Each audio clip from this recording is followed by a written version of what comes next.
কানাডার ক্যালগারিতে সুরের মূর্ছনায় দর্শক মাতালেন আরকের হাসান।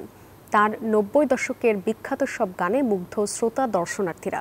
পরবাসে এমন কনসার্টে উচ্ছ্বাস প্রকাশ করেন অভিবাসী বাংলাদেশিরা। কানাডা থেকে লাইলা নুসরাতের তথ্যচিত্রে ডেস্ক রিপোর্ট। কানাডার ক্যালগারিতে প্রো এন্টারটেইনমেন্ট এক্সপেরিয়েন্সের উদ্যোগে অনুষ্ঠিত হয় জমজমাট এই সঙ্গীত সন্ধ্যা। এতে ব্যান্ড দল কায়া সোলসের গান এবং ব্যান্ড দল রুটস 25 LRB'র গান পরিবেশন করে।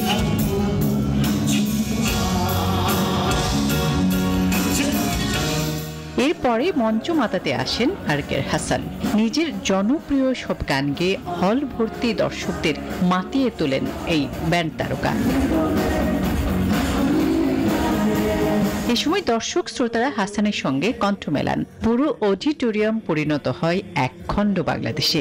আয়োজকরা বলেন, এমন উৎসব মুখর সঙ্গীত সন্ধ্যা প্রমাণ করে প্রবাসী থেকেও অভিবাসীদের অনুভবের কেন্দ্র আজও বাংলা ভাষা ও বাংলাদেশ।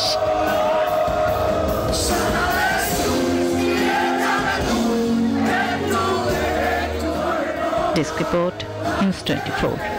বান্ডেল থাকলে প্রতি সেনমানিতে টাকা বাঁচবে।